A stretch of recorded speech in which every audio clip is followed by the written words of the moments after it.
Halo, assalamualaikum warahmatullahi wabarakatuh, teman-temanku, sahabat setia Syarisan Project dan sahabat YouTubers dimanapun berada.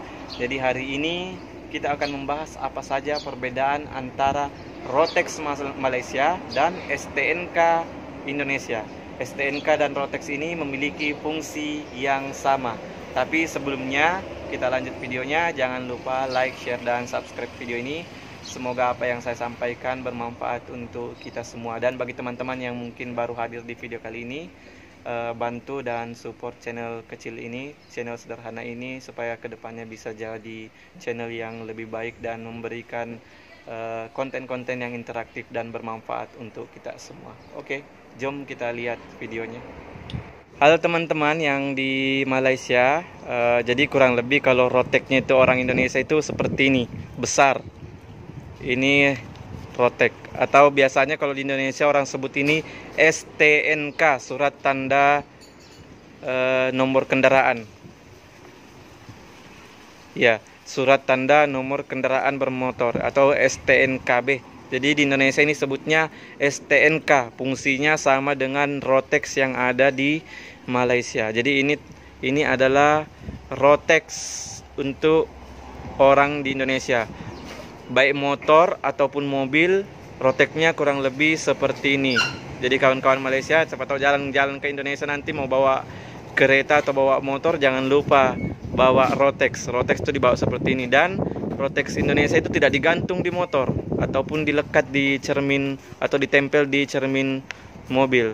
Jadi kalau Rotex, tunggu dulu karena ada suara motor. Baik, kita lanjut.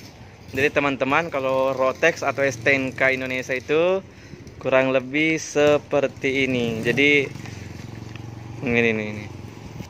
ini Rotex untuk warga negara Indonesia. Jadi teman-teman yang berwarga negara Malaysia, kalau jalan-jalan ke Indonesia dan mau bawa mobil, bawa kereta atau bawa motor, jangan lupa bawa Rotex yang seperti ini. Rotex di Indonesia itu tidak digantung di motor ataupun tidak dilekat atau ditempel di kereta.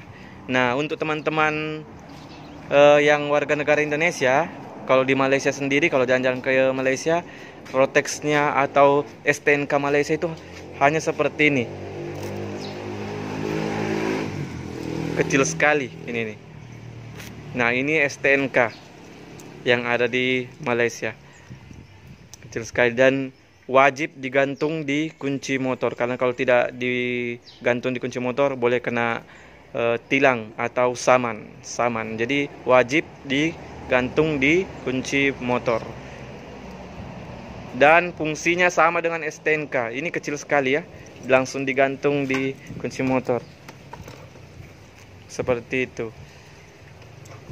Jadi harus dibawa terus. Jadi STNK yang di Malaysia ini cukup baik menurut saya, karena dari segi bentuknya kecil, dan karena digantung di kunci dan diharuskan digantung di kunci, jadi secara tidak langsung pemerintah Malaysia atau kerajaan Malaysia mengajarkan ke masyarakatnya atau warga negara Malaysia untuk disiplin, utamanya dalam pengurusan ataupun perpanjangan Rotex ataupun STNK yang ada di Malaysia. Nah, seperti STNK ini sepertinya belum diperpanjang, karena saya kurang tahu, ini seharusnya sudah diperpanjang dari Desember 2019, mungkin sudah diperpanjang tapi belum dipasang lagi di sini. Karena efek yang sekarang ini, jadi belum diperpanjang. Jadi Rotex itu kurang lebih begitu. Kalau di Malaysia harus digantung terus. Nah, sementara untuk di kereta, Rotex atau STNK itu begini saja. Nah, ini itu. Nah, bagi teman-teman yang warga negara Indonesia ke Malaysia, jika jalan-jalan jangan ditanyakan mana STNK-nya, karena STNK di Malaysia itu atau Rotex sudah ditempel di cermin mobil dan harus ditempel seperti ini. Kalau tidak ditempel akan kena tilang atau kena saman. Dengan cara seperti ini juga sistem yang menurut saya cukup baik di Malaysia, karena dengan sistem begini setidaknya yang punya mobil jadi patuh dan ikut aturan, utamanya dalam pembayaran perpanjangan STNK ataupun Rotex kendaraan. Jadi dipasang seperti ini. Beda dengan di Indonesia. Di Indonesia itu Rotex atau STNK tidak dipasang seperti ini. Biasa disimpan di dompet saja atau disimpan di mana, diselipkan di kereta. Jadi terkadang yang punya mobil itu lupa pembayaran STNK-nya. Dan utamanya untuk Rotex di Malaysia dan Rotex motor sekarang yang terbaru sejak tahun 2019, karena saya juga punya kendaraan di sini. Untuk Rotex itu mengikuti untuk renew atau perpanjangan kembali Rotexnya itu mengikuti tanggal lahir pemilik kendaraan. Jadi yang pemilik kendaraan pasti tidak akan lupa kapan masa perpanjangan Rotexnya, karena perpanjangan Rotexnya itu disamakan dengan tanggal lahir sang pemilik kendaraan. Seperti di mobil saya ini. Nah, di mobil saya ini nampak di cermin ini.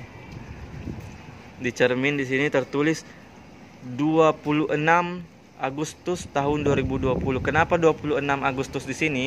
Karena saya lahir tanggal 26 bulan Agustus. Jadi saya pasti ingat di hari ulang tahun saya nanti di tanggal 26 saya harus memperpanjang masa Rotex ataupun STNK kendaraan saya. Nah, ini bedanya dengan di Indonesia. Jadi saya betul-betul respect dengan Malaysia, utamanya dari segi aturan. Karena dengan sistem yang seperti ini setidaknya membuat rakyatnya menjadi disiplin, ataupun secara tidak langsung mendidik rakyat ataupun warga negaranya menjadi warga yang disiplin. Jadi jangan heran kenapa warga-warga negara di Malaysia itu semua disiplin, karena kerajaan atau pemerintahnya memang sudah mengajarkan rakyatnya untuk menjadi warga negara yang disiplin. Bisa dilihat sendiri dari Rotex atau STNK. Coba kita lihat dan kita bandingkan besarnya seperti apa. Nah, ini kalau Rotex Malaysia seperti itu, atau STNK Malaysia itu teman-teman seperti itu. Nah, kalau Indonesia punya, coba lihat berapa kali lipat besarnya. Jadi, nah ini STNK baik motor ataupun kereta di Indonesia begini bentuknya, besar dan tidak dilekat ataupun digantung di motor. Kalau kita ukur-ukur, coba kita ukur 1, 2, 3, 4. Wah, untuk jadi satu Rotex Indonesia ada 4 seperti ini. So, STNK Malaysia cukup simpel kan STNK di Malaysia. Kalau STNK di Indonesia cukup besar dan ini tidak ditempel di mobil. Dan saya dengar di Indonesia juga sudah sekarang untuk perpanjangan STNK ataupun Rotex di Indonesia juga sudah mengikuti tanggal lahir pemilik kendaraan, agar yang pemilik kendaraan itu tidak lupa jadwal perpanjangan STNK kendaraan mereka. Cuman dari segi simple dan mudah, saya melihat Rotex Malaysia lebih unggul, utamanya dari segi ukuran karena lebih kecil. Kemudian kalau utamanya untuk yang di kereta dilekat di cermin kereta bagian depan, jadi jelas untuk perbedaan dari kedua ini. Semoga teman-teman belajar dari apa yang tadi saya sampaikan. Jadi jelas sekali ya perbedaannya, teman. Semoga video hari ini menjadi pembelajaran untuk kita semua dan bermanfaat untuk kita semua, utamanya teman-teman yang mungkin warga negara Indonesia mau jalan-jalan ke Malaysia bawa kendaraan, ataupun warga negara Malaysia yang mau jalan-jalan ke Indonesia bawa kendaraan. Jadi ada dua perbedaan antara Rotex Malaysia dan STNK Malaysia. Di Indonesia sebutnya STNK, Kalau di Malaysia sebutnya Rotex. Oke, cukup sekian teman-teman. Lebih dan kurangnya saya mohon maaf. Wabillahi taufiq wal hidayah. Wassalamualaikum warahmatullahi wabarakatuh.